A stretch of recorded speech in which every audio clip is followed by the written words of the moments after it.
नवंबर के भूगोल की कक्षा में आप सबों का हार्दिक स्वागत है। हमें उम्मीद है कि इस पाठ से जुड़े हुए भौतिक स्वरूप, संरचना एवं उच्चावच से जुड़े सभी महत्वपूर्ण बिंदुओं पर आप घर पर अध्ययन किए होंगे। साथ ही साथ इससे जुड़े हुए अभ्यास प्रश्नों को भी आप हल किए होंगे। यह चैप्टर चूँकि काफ़ी बड़ा चैप्टर है और कई महत्वपूर्ण बिंदु दिए गए हैं, उसमें से संक्षिप्त रूप से मुख्य आयाम, जो मुख्य बिंदु जिससे अक्सर प्रश्न ज़्यादा पूछे जाते हैं, उस पर हम लोग आज प्रकाश डालेंगे। जैसा कि हम लोग जानते हैं कि भौतिक स्वरूप यानी भारत का हम नज़र डालें, विगत कक्षाओं में हमने जाना था कि भारत का भौतिक स्वरूप विविधताओं से भरा हुआ है। ये विविधता अनेक मामले में है, जलवायु में भी, वनस्पतियों से भी लेकर है, कई क्षेत्रों के आधार पर है। खासकर उच्चावच के दृष्टिकोण से देखें तो ऊपर ये पूरा भाग उत्तर से दक्षिण हिमालय पर्वत श्रेणी की श्रृंखला के रूप में है। ये इसका विस्तार से हम लोगों ने उस दिन अध्ययन कर लिया था और इसके विभिन्न प्रकारों को भी हमने बृहद हिमालय, मध्य हिमालय, लघु हिमालय के बारे में चर्चाएं की थी। उसके बाद पुनः हम लोग ने देखा था इसका बीच का भाग, यहाँ से बर्फीले क्षेत्र जो नदियाँ निकलती है, सिंधु, ये पूरा सिंधु, सप्त सिंधु, यहाँ से झेलम, चिनाब, रावी, ब्यास, सतलज नदियाँ, ये पूरा क्षेत्र गंगा, सिंधु, गंगा और ब्रह्मपुत्र यानी नदियों के निक्षेप से ये बीच वाला भाग, ये उत्तर का मैदानी भाग है। ये पूरा इलाका यहाँ से लेकर ये तक दक्षिण का प्रायद्वीपीय भाग है। वो दिन हम लोग बताया था कि प्रायद्वीप का अर्थ होता है जो तीन ओर से समुद्र से घिरा हो। ये भाग देखिएगा, ये तीनों तरफ से, इधर बंगाल की खाड़ी है, यह बंगाल, इधर अरब सागर और हिंद महासागर, यानी तीन तरफ से ये यहाँ से लेकर ये भाग, ये पूरा भाग प्रायद्वीपीय भाग, या इसे दक्षिण का पठार भी कहते हैं। ऊपर उत्तर का पर्वतीय प्रदेश, ये बीच में है, बीच का मैदानी भाग, और ये दक्षिण में दक्षिण का पठार है। ये समुद्र के तट यानी पूर्वी तट के पास, यानी पूर्वी घाट और पश्चिमी घाट के बीच एक संकीर्ण पट्टी के रूप में मैदानी इलाका है, जिसे पूर्वी तटीय मैदान, और इधर इसको पश्चिम तटीय मैदान है। इधर भी उस दिन हम लोगों ने चर्चा किया था कि लक्षद्वीप कुलर द्वीप से बना हुआ, और इधर बंगाल की खाड़ी में अंडमान और निकोबार द्वीपों का समूह है। यानी भारत में देखें तो विविधताएं काफी है, यानी भौतिक स्वरूप में हम देख रहे हैं काफी विविधताएं हैं। दूसरी बात संरचना पर आती है। आप सभी बच्चों के मन में भी होता होगा कि आखिर आज जो हिमालय है करोड़ों साल पहले क्या वैसे ही था? क्या आपके मन में ये भी होता होगा कि ये मैदान कैसे बना, इसकी रचना कैसे हुई, इसका निर्माण कैसे हुआ? आपको लगता होगा कि ये जो गोंडवाना लैंड का भाग हम कहते हैं, दक्षिण के प्रायद्वीपीय भाग को, इसकी रचना कैसे हुई, कब हुई? कई अंतरित प्रश्न आपके मन में आते होंगे। जैसा कि इस अध्याय के ऊपर शीर्षक में दिया है संरचना, तो आइए हम देखते हैं कि आखिर इसका निर्माण कैसे हुआ। हिमालय का निर्माण कैसे हुआ, उत्तर के पर्वतीय प्रदेशों का निर्माण कैसे हुआ, मैदानी इलाकों का कैसे निर्माण हुआ, ये पठारी इलाकों का कैसे निर्माण हुआ। यानी ये जितनी भू-आकृतियां जो हमें दिखाई दे रही है, वर्तमान जो मैप में आप देख रहे हैं, वह करोड़ों साल में क्या ये इसी स्थिति में थी? यानी मैप में देखें तो क्या ये जो विश्व के मानचित्र पर हम देख रहे हैं, क्या ये सभी कॉन्टिनेंट ऐसे ही थे? ऑस्ट्रेलिया, अफ्रीका, ये यहाँ उत्तरी अमेरिका, दक्षिणी अमेरिका। तो आप इसके लिए 2-3 चीजें हम ध्यान देना चाहते हैं, चर्चा करना चाहते हैं। ये जो वर्तमान स्वरूप है, ये वर्तमान स्वरूप जो अभी आप देख रहे हैं, विभिन्न कॉन्टिनेंटों को देख रहे हैं, वो ये इसके बनने में करोड़ों वर्ष लग गए हैं। अब दूसरी बात हम ये देखें, आखिर इस स्वरूप में जो अभी दिखाई दे रही है, ये जो इस स्वरूप में दिखाई दे रही है, उसके लिए, इस भूआकृति के लिए कौन शक्तियां उत्तरदायी है? तो सबसे पहले हम चर्चा करते हैं कि वह कौन कौन सी शक्तियां हैं जो इस भूआकृति के निर्माण के लिए उत्तरदायी है। तो इसे हम 2 भागों में बांट सकते हैं। पहला, एक जो भूआकृति को प्रोसेस को प्रभावित करती है, पहला है इंडोजेनेटिक फोर्स। इंडोजेनेटिक फोर्स यानी आंतरिक हलचल। यदि अगर फोटो से हम स्पष्ट करें ऐसे, थोड़ा सा एक चीज आप लोग 8वां क्लास में किताब में आप पढ़े होंगे, थोड़ा सा इसको जानने के पहले मैं इसको स्पष्ट करना चाहता हूं। 8वां वर्ग में आपने अध्ययन किया था पृथ्वी के अंदर ताक झांक। थोड़ी सी इसकी चर्चा हम कर देना चाहते हैं। ये उदाहरण के तौर पर मान लीजिए कि एक पृथ्वी का एक स्वरूप है। इसको अगर हम बॉयल अंडे से तुलना करें तो एक पतली पट्टी चारों बगल ऐसे, जिसको हम क्रस्ट कहते हैं, भूपट्टी या भूपट्टी भी कहते हैं। ये महाद्वीपों में और महासागरों में इसकी अलग अलग गहराई है। 5 से लेकर 35 किलोमीटर, कहीं कहीं पर्वतीय क्षेत्र में ये 40 तक हो जाती है। आपको ये ऊपरी भाग है भूपट्टी, जिसको क्रस्ट भी कहते हैं।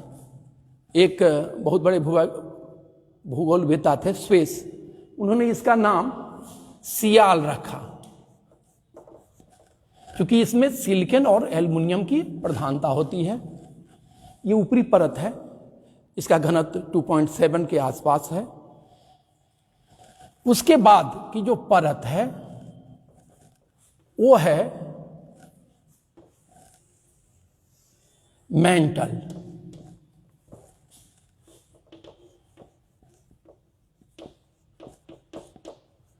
मेंटल, इसको सीमा भी कहते हैं क्योंकि इसमें सिलिकॉन और मैग्नीशियम की प्रधानता है। इसको भी भागते हैं अलग अलग भागों में, अगले कक्षाओं में आप पढ़ेंगे। अपर क्रस्ट, लोअर क्रस्ट, वैसे अपर मेंटल, लोअर मेंटल, और इसको आउटर कोर, इनर कोर में बांटते हैं।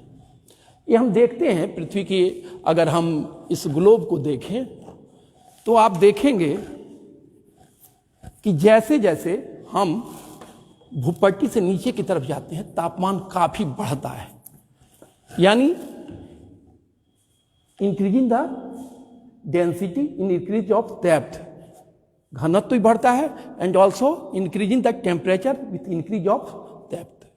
तापमान भी जैसे जैसे हम नीचे जाते हैं वैसे तापमान भी बढ़ता है। और ये जो अंदर का भाग है, ये एकदम यहां पर निकेल और फेरस, निफे, क्रस्ट, मेंटल, और इसको अंदर वाले भाग को हम निफे कहते हैं। एक बार फिर हम समझा रहे हैं पृथ्वी की आंतरिक संरचना बताने, चूंकि इस चैप्टर को पढ़ाने के लिए इसको जानना जरूरी है। सबसे ऊपरी भाग क्रस्ट, उसके बीच वाला भाग मेंटल, 35 से 2900 किलोमीटर, और ये जो अंदर का भाग, आप यानी नीचे जब जाइएगा बच्चे देखिएगा तो पृथ्वी का जो नीचे का वो 6400 किलोमीटर। अब आपके मन में होता होगा ये सर ये 64 किलोमीटर आप कैसे बता रहे हैं? तो विभिन्न तरह के जो भूकंपीय तरंग हैं और सिस्मोग्राफ पर जो उसका सिस्मोग्राफ पर जो रिकॉर्ड किया है, जैसे P waves, S waves, L waves, आगे कक्षाओं में आप जानेंगे, उनके उसकी चाल के आधार पर हम जानते हैं कि इनकी अंदर की संरचना के बारे में हम जान लेते हैं। तो हम देखते हैं कि ऊपरी भाग जो है ठोस है। हम पहले ही चर्चा की है कि जैसे सब नीचे जाते हैं वो क्या होता है, तापमान बढ़ते जाता है। यदि ये इसको हम ऐसे कर दें, इसको जैसे हम काट के अलग करते हैं, तो वैसे ही इसको अगर काट के हम अलग करते हैं तो हम देखते हैं कि ये क्रस्ट, ये ठोस भाग है और ये मेंटल, जिसको सीमा भी कहते हैं, ये जैसे जैसे तापमान यहां पर ये अर्ध गाढ़ा रूप में है और नीचे नीफ है। इसमें दो भाग हैं, आउटर और इनर। इनर एकदम ठोस अवस्था में है और ये ऊपरी भाग थोड़ा तरल अवस्था में है। इसे इसलिए मैं स्पष्ट करना चाहता हूं कि आप देखेंगे कि पृथ्वी के अंदर, मैंने चर्चा किया था अंतर्जनित बल, यानी इस पृथ्वी के अंदर ये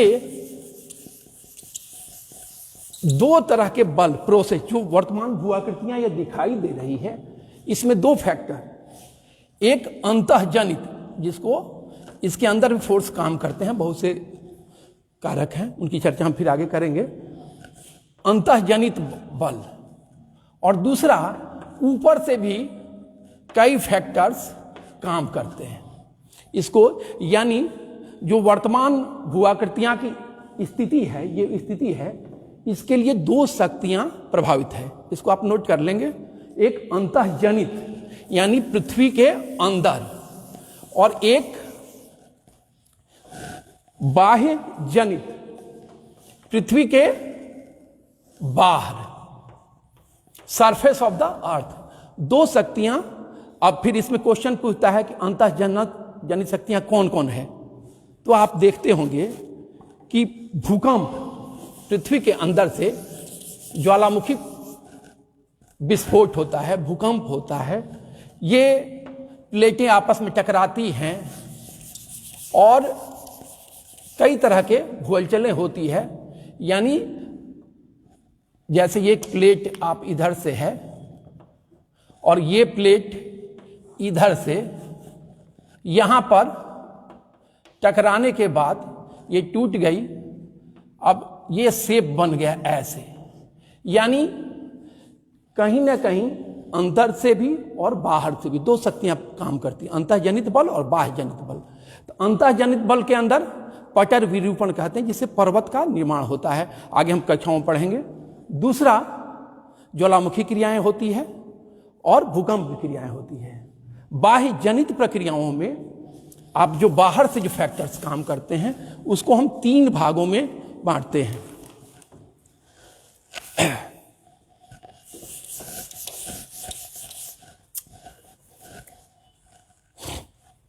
पहला अपक्षय,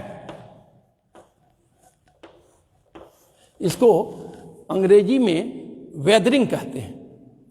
अपक्षय यानी ऋतुक्षरण, ऋतुक्षरण भी कहते हैं, ऋतुक्षरण या मौसम क्षय। पहला अपक्षय, दूसरा अपर्दन और तीसरा निक्षेपण। यानी कि बहिर्जनित शक्तियों में तीन तरह से ये भूआकृतियां जो बनी है, इसमें कई तरह से प्रभावित इनको करती है। अपक्षय, अपक्षय, अपक्षय, सामान्य अर्थ में अपक्षय के बारे में आप जान लीजिए। इसको, अपक्षय को ऋतुक्षय या मौसम क्षय भी कहते हैं। जब चट्टानें, मान लीजिए ये चट्टान है या यही चट्टान है, ये चट्टानें हैं, होता क्या है, इसमें तापमान बढ़ने के बाद ये फैलती है। चट्टानें क्या होती है, फैलती है, और जब तापमान कम होता है, यानी सूर्य ताप कम होता है, दैनिक तापांतर होने लगता है, ये सिकुड़ती है।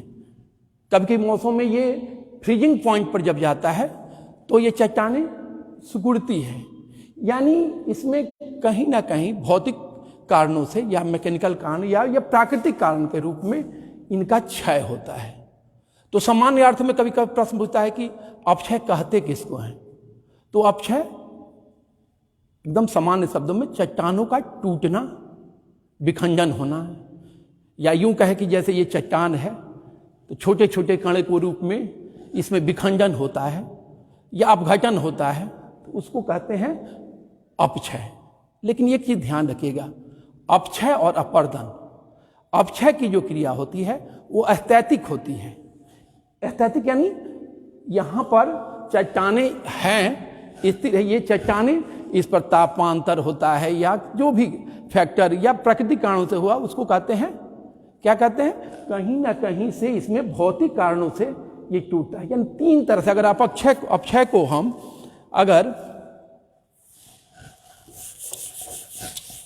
बांटें तो तीन तरह से चट्टानों के ये क्रियाएं करती है। पहला एक फिजिकल, भौतिक या भौतिक,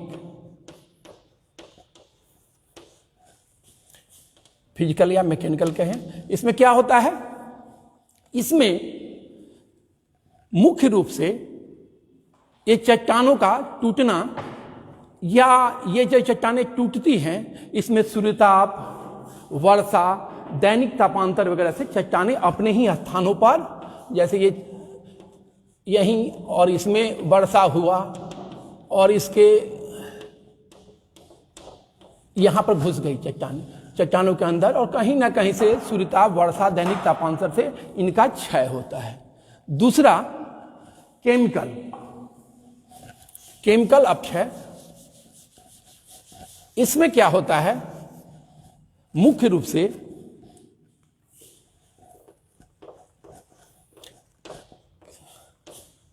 केमिकल वेदरिंग।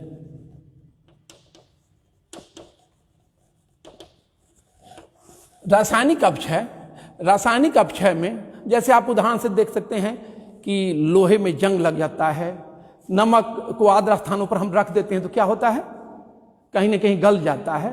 तो इसमें हम तीन रूपों में देते हैं। चट्टाने में क्या होता है, कार्बोनेशन, इसको नोट कर लेंगे आप। मुख्य रूप से टाइप ऑफ वेदरिंग में तीन तरह का हुआ।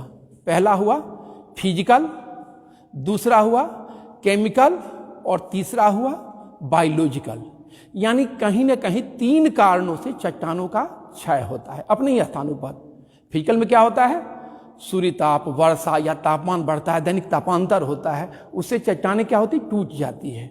केमिकल में क्या होता है, रासायनिक अभिक्रियाएं, इसमें पानी घुसा, कार्बन डाइऑक्साइड की मात्रा या ऑक्सीजन के साथ ऑक्सीडेशन होता है, हाइड्रोसेक्शन होता है, यानी कहीं ना कहीं विलियम, कार्बोनेशन, जलयोजन, तीन रूप में इसमें। अब केमिस्ट्री में आप पढ़े होंगे, इसको मैं और क्लियर नहीं करना चाहता हूं। ऑक्सीकरण होता है, यानी ये रासायनिक प्रतिक्रियाओं के द्वारा चट्टानों का क्षय होता है। तीसरा जो टाइप है उसको कहते हैं बायोलॉजिकल, जैविक।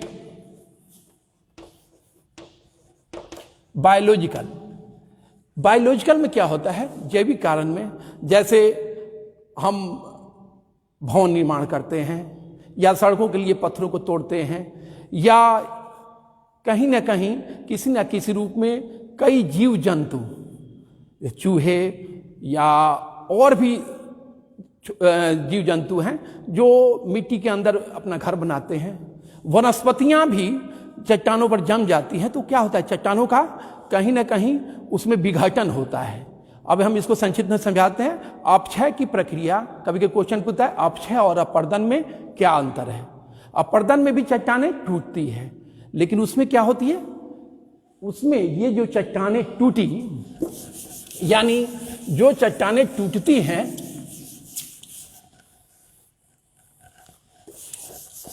जो चट्टानें टूटती है, जैसे मान लीजिए कि यहां से तो ये चट्टानें टूट रही है, ये चट्टानें टूट रही है, इसको अपर्दन के कई दूत होते हैं, एजेंट्स ऑफ इरोजन जिसको कहते हैं। क्वेश्चन भी पूछता है अपर्दन के कौन कौन दूत हैं, तो नदी है, पवन है, हिम नदी है, अंडरग्राउंड वाटर है, खासकर चुना पत्थर प्रदेशों में।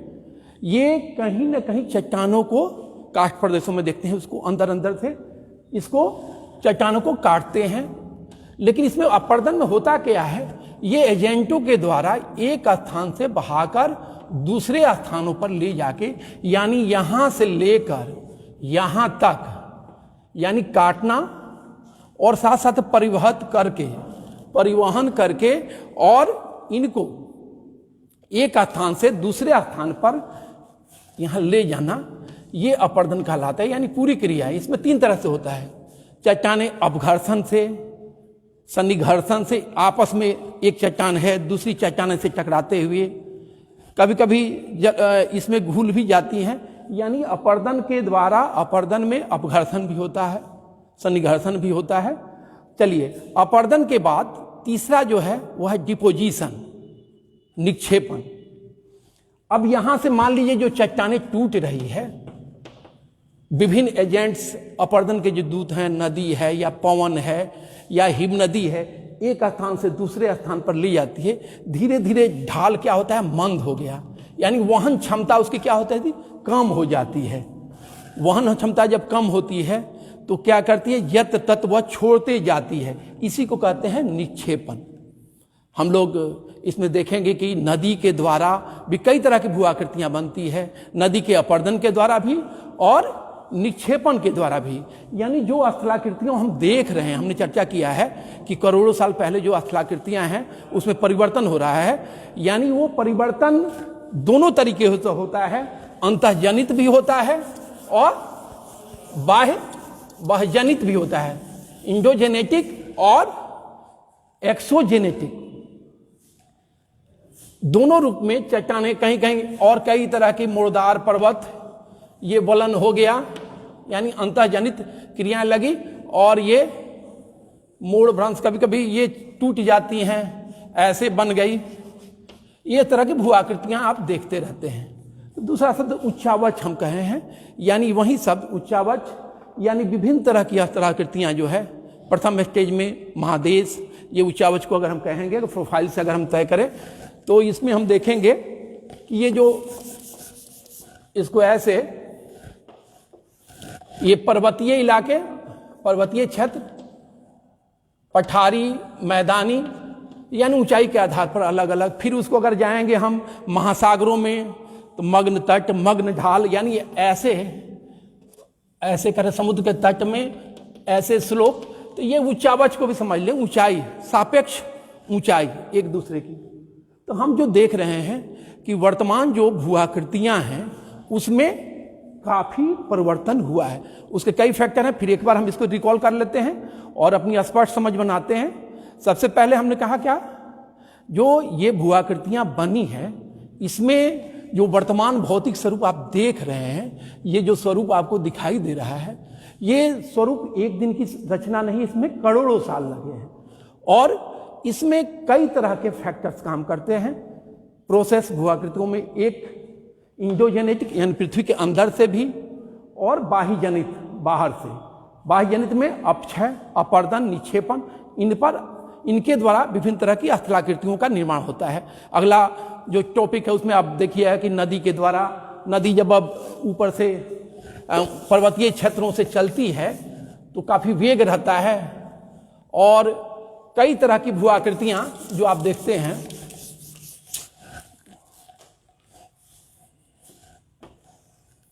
भी शेप्ड, यानी ऊपर से तीव्र ढाल पर चलती है, और कई तरह के गॉर्ज, यानी वो जब और संकीर्ण होता है तो कैनियन, ऐसे संकीर्ण घाटी के रूप में भी शेप्ड, वाटरफॉल, रैपिड, ऐसी कई तरह की भू आकृतियों का प्रदनात्मक आकृतियां होती है। वैसे ही ये जब जमा करती हैं तो निक्षेपण से भी कई तरह की इसकी आकृतियों का क्या होता है, निर्माण होता है। निक्षेपण से जैसे बाढ़ का मैदान, आपका यहाँ पर डेल्टा वगैरह, ये सभी निक्षेपण से बनता है। वैसे ही वायु के द्वारा भी होता है, हिमनद के द्वारा भी होता है। अभी हम लोगों ने चर्चा किया कई तरह से जो भू आकृतियों में परिवर्तन होता है। उसके बाद आखिर पुनः हम आते हैं, ये जो सबसे महत्वपूर्ण टॉपिक है वह है प्लेट टेक्टोनिक्स, प्लेट विवर्तनिक सिद्धांत, उसके बारे में थोड़ी सी हम चर्चा कर दें। यह सिद्धांत काफी महत्वपूर्ण सिद्धांत है। पहले से जो भी सिद्धांत दिए गए थे विभिन्न भूगोलवेताओं ने, वेगनर महोदय ने दिया था, उन्होंने बताया कि नहीं, महाद्वीपों का विस्थापन होता है, और भी कई होम्स का थ्योरी था, जेफरी का सिद्धांत था, कई लोगों ने अलग अलग, विल्सन ने दिया, हैरी हेस ने, कई भौगोलिक वेताओं ने अपने अपने पक्ष दिए थे कि ये जो वर्तमान भौतिक स्वरूप हम देख रहे हैं इसमें ये परिवर्तन हुआ है। यानी आज जो ये स्वरूप हम देख रहे हैं, यानी ये स्वरूप, ये पहले ये उत्तरी अमेरिका है, दक्षिणी अमेरिका है, अफ्रीका है, ऑस्ट्रेलिया है, यानी ये जो वर्तमान स्वरूप है क्या पहले ऐसे ही था? इस संबंध में बहुत से सिद्धांत दिए गए, कई भूगोलवेताओं ने, विल्सन ने दिया, मॉर्गन ने 1967 में दिया था, वेगनर ने शुरू में कॉन्टिनेंटल ड्रिफ्ट दिया था, बताया था कि जलवायु वैज्ञानिक थे, उन्होंने बताया कि कैसे कैसे ये और ये अलग हुआ। यानी अगर इसको दोनों तरह से, जैसे आप पजल बॉक्स में देखते हैं, अगर इसको करेंगे तो दोनों फिट कर जाएगा। यहाँ पर जो जीवाश्म है, यहाँ जीवाश्म, चट्टानों के आधार पर उन्होंने देखा सिमिलरिटी, उन्होंने अपना पक्ष कई एविडेंसों के आधार पर बताया था। लेकिन एक सर्वमान्य सिद्धांत जो पर्वत निर्माण के साथ साथ ज्वालामुखी, भूकंप की क्रियाएं, कई चीजों को व्याख्या करता है, वह सर्वमान्य सिद्धांत, वैज्ञानिक सिद्धांत, आधुनिक सिद्धांत, उसका नाम है प्लेट टेक्टोनिक्स। थोड़ी सी चर्चा उस पर भी करते हैं। प्लेट टेक्टोनिक्स ये सिद्धांत मुख्य रूप से निम्न मान्यताओं पर आधारित है। क्या क्या मान्यता है इनका? ये सिद्धांत के अनुसार ये विभिन्न तरह के जो भूपटल हैं, ये देख रहे हैं, ये बड़े बड़े प्लेट, कहा कि वो जो भूपटल हैं, भूपटल पर ये ऊपरी भाग, विभिन्न तरह के जो भूपटल हैं, ये इसका नाम उन्होंने प्लेट रखा है। यानी इस भूपटल का निर्माण विभिन्न तरह को प्लेटों से हुआ है। और ये जो प्लेट हैं, जैसा कि यहां हम देख रहे हैं, इसमें 6 बड़े प्लेट, 9 छोटे बड़े प्लेटों के साथ और भी कई प्लेटों की चर्चाएं की जाती है। नासा ने अभी कहीं 7, किसी पुस्तक में 7 है, कहीं 8 है, लेकिन मुख्य रूप से 6 प्लेट, जैसे उत्तरी अमेरिकन प्लेट, दक्षिण अमेरिकन प्लेट, ये देख रहे हैं जो स्थलीय भाग है, ये African plate, Indo Australian plate, ये ऑस्ट्रेलिया, ये दोनों एक प्लेट एक साथ थे। यहाँ यूरोप और एशिया का यूरेशियन प्लेट, और यहाँ आप देखें अटलांटिक, ये प्लेट, यानी 6 मुख्य प्लेट हैं। ये प्लेट आपस में गतिशील है, यानी बड़ी प्लेटें और छोटी छोटी प्लेटें। ग्रीनलैंड को भी एक प्लेट के रूप में कुछ भूवैज्ञानिक मान रहे हैं, यानी बड़ा भूखंड, और छोटे प्लेट माने छोटा छोटा भूखंड, जैसे अंडमान निकोबार यहाँ आप देखेंगे, या अरे यहाँ पर और भी कई हैं, अरेबियन है, मेडागास्कर है, फिलीपींस है, ये क्या है? छोटे छोटे प्लेट हैं। यानी इस सिद्धांत के अनुसार ये भूपटल छोटे बड़े कई प्लेटों में बांटे हुए थे, और ये प्लेट क्या है? गतिशील है। अब करोड़ों साल पहले आप समझ सकते हैं कि इस निर्माण में कैसे इसमें कई वैज्ञानिकों सम्मिलित रूप से विचारधारा, हम कहें कि हैरी हेस, विल्सन, मॉर्गन, पार्कर, सभी को विचारों को मिलाकर उन्होंने जो बताया, इसके आधार पर बताया कि ये प्लेट टेक्टोनिक्स जो थ्योरी के आधार पर ये 3 तरह की गतियां इसमें पाई जाती है। कौन कौन गतियां पाई जाती है? ये कन्वर्जेंट, ये गतियां 3 तरह की, अपसारी, अभिसारी, यहां देखिए जिसको अंग्रेजी में हम कहते हैं कॉन्वेंट, डाइवर्जेंट और ट्रांसफॉर्म मूवमेंट। अपसारी, अभिसारी और संरक्षी, 3 तरह से गतियां पाई जाती है। ये गतियां थोड़ा सा हम इसे फिगर से स्पष्ट कर लें। अपसारी गति या अभिसारी,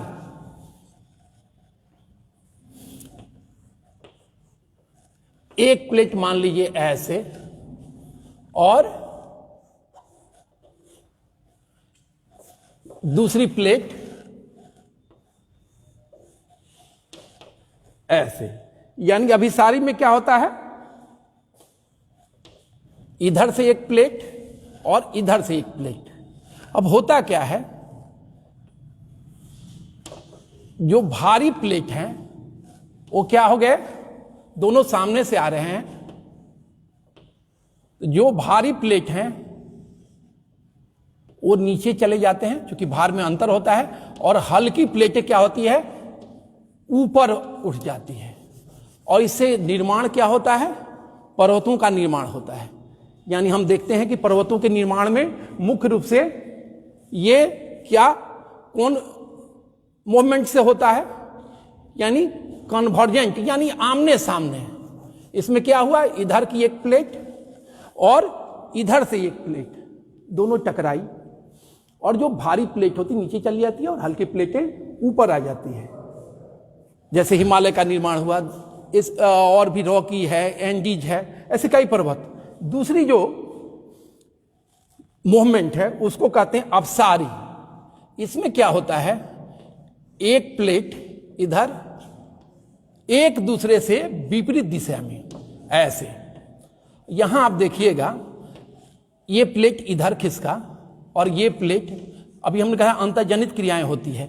जैसे ही यहां इधर खिसका, वोल्केनिक इरप्शन, ज्वालामुखीय विस्फोट। हम जानते हैं कि पृथ्वी की आंतरिक संरचना के संदर्भ में हम जाने हैं कि पीछे पृथ्वी के अंदर मैग्मा रहता है, जो काफी तरल तप्त मैग्मा रहता है, ऊपर आ गया लावा के रूप में, और ये पूरा जमा हो जाता है, और जमा होके क्या होता है, पठार का रूप लेता है। जैसे हम लोग भारत के नक्शे में देखे हैं, पेनिसुलर इंडिया में दक्कन का पठार, मालवा का पठार, ये क्या है, ये भी गोंडवाना लैंड का हिस्सा था, और धीरे धीरे इसका निर्माण हुआ। तीसरा जो है वह है संरक्षी, ट्रांसफॉर्म मूवमेंट जिसको कहते हैं। उसमें क्या होता है,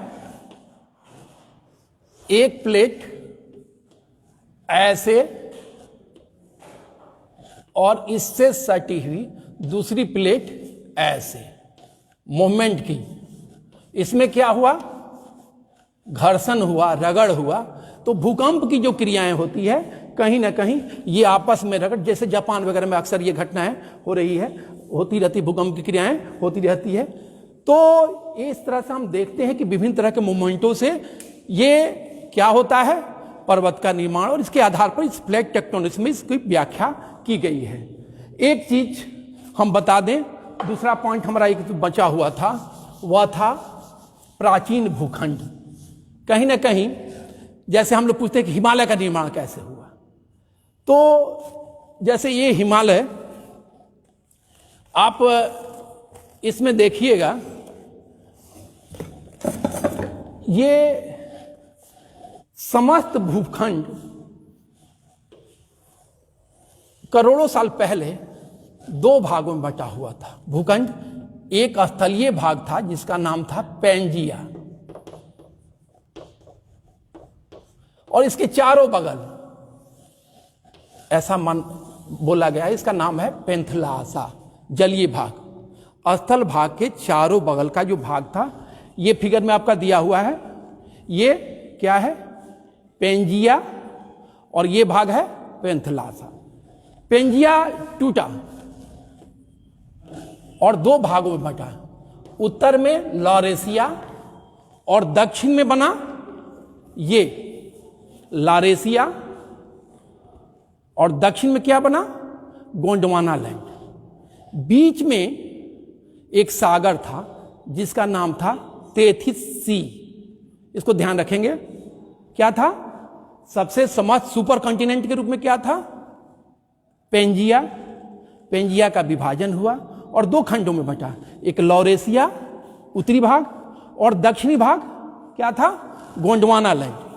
आप देखिएगा, कभी कभी प्रश्न पूछता है कि गोंडवाना लैंड के कौन कौन भाग हैं। ये सभी गोंडवाना लैंड के भाग हैं। ऑस्ट्रेलिया है, भारत भी इसका भाग रहा है, अंटार्कटिका, ये दक्षिण अमेरिका, ये पूरे ये क्या है, गोंडवाना लैंड के भाग हैं। इसमें क्या हुआ, लॉरेशिया और गोंडवाना 2 भागों में था। बीच में था तेथिस सागर। इसमें एक्चुअली हुआ क्या, भूवैज्ञानिकों का मत है, ये ऑस्ट्रेलियन प्लेट के साथ ही इंडियन प्लेट था।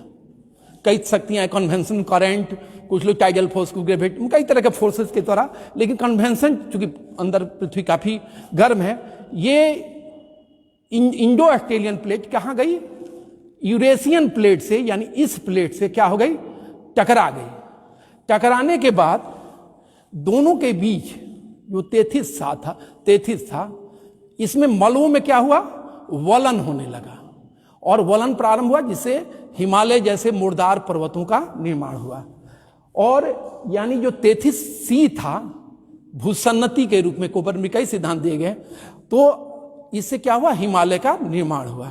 तो हमको विश्वास है आप सभी बच्चे घर पर इस अध्याय को ढंग से पढ़ेंगे, अभ्यास करेंगे, और एक्सरसाइज से कई प्रश्न दिए गए हैं, और मानचित्र का अध्ययन आप अवश्य करेंगे।